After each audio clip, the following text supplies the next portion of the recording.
Dan saudara, informasi terkini terkait dengan kasus dokter kandungan yang diduga melakukan tindakan asusila di Garut, Jawa Barat. Kita akan tanyakan kepada jurnalis Kompas TV Ridwan Mustofa di sana. Ridwan, selamat pagi. Ini pelaku dokter sudah menjadi tersangka kemarin malam, kemudian kalau yang akan dihadirkan untuk hari ini dalam gelar perkara apa saja? Ya, baik, dan juga saudara, benar sekali pasca video viral di media sosial yang menyebar dan menjadi perhatian publik pada Selasa pagi, kurang dari 24 jam akhirnya jajaran Kepolisian Resort Garut Jawa Barat telah menangkap pelaku yang diduga melecehkan pasien yang telah terjadi pada tahun 2024 lalu, di mana pada malam hari tersangka telah ditetapkan oleh jajaran Kepolisian Resort yang mana sebelumnya statusnya menjadi saksi, tapi pada malam status dari pelaku dokter kandungan yang telah melakukan praktek di salah satu klinik swasta di Kecamatan Garut Kota, Kabupaten Garut, telah ditetapkan menjadi tersangka oleh jajaran Kepolisian Resort Garut Jawa Barat. Dan pada pukul 10 pagi hari ini rencananya akan dilakukan ekspos atau dilakukan konferensi pers berkaitan dengan kasus ini, termasuk apa pelaku terduga pelecehan seksual yang sekarang telah menjadi tersangka akan dihadirkan ke publik untuk menjawab yang mana selama ini menjadi teka-teki publik, apakah memang kepolisian sudah menangkap pelaku atau tidak. Nah, saat ini nanti sekitar pukul 10 waktu Indonesia Barat didampingi dari Polda Jawa Barat akan menghadirkan pelaku berkaitan dengan perkembangan kasus ini. Demikian, Bray. Tapi sementara ini memang belum ada informasi terkait dengan motif dari pelaku ini, Ridwan.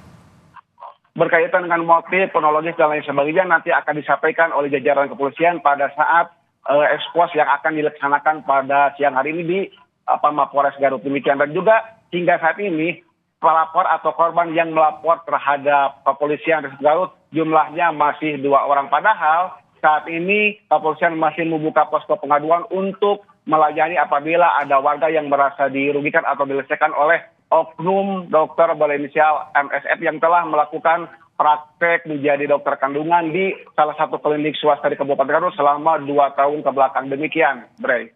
Oke, baru masih ada 2 pelapor yang melapor hingga saat ini. Terakhir, Ridwan, terkait dengan alat bukti mungkin yang menjadikan pelaku menjadi tersangka, apa saja? Apakah termasuk CCTV yang ada di klinik tersebut?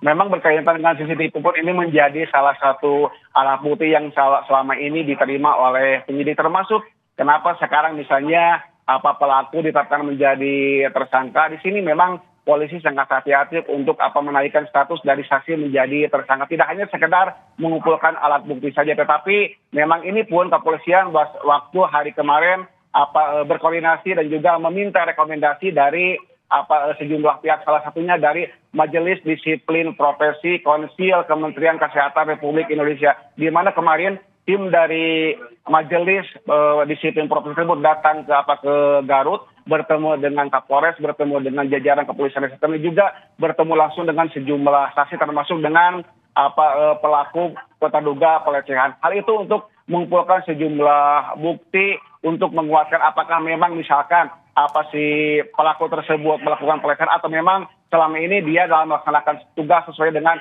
SOP yang berlaku. Itu yang pertama. Yang kedua, tidak hanya dari Majelis Disiplin Profesi saja. Kemarin pun jajaran Kepolisian Resort Garut kedatangan dari Kementerian Hak Asasi Manusia Jawa Barat, di mana jajaran dari Kementerian Hak Asasi Manusia datang ke Garut untuk melihat proses yang dilakukan oleh jajaran kepolisian dalam menangani kasus ini. Dan juga kemarin pun Ketua dari Kementerian HAM Jawa Barat berbicara di hadapan media bahwa penanganan yang dilakukan oleh jajaran Kepolisian Resort Garut sudah sesuai dengan SOP yang berlaku. Demikian yang disampaikan oleh Pak Kanwil Kementerian HAM Jawa Barat saat kemarin bersama sejumlah wartawan saat ini keterangan di Mapolres Garut. Dan juga tadi saya pun sempat berbincang dengan Kapolres Garut AKBP Muhammad Fajar Gemilang. Beliau mengatakan bahwa nanti sekitar pukul 10 saat konferensi pers dilaksanakan, tersangka akan dihadirkan ke publik. Demikian, Bray. Baik, kita nantikan nanti gelar perkara ataupun konferensi pers yang akan dilakukan di jam 10. Terima kasih Ridwan Mustofa melaporkan langsung dari Garut, Jawa Barat.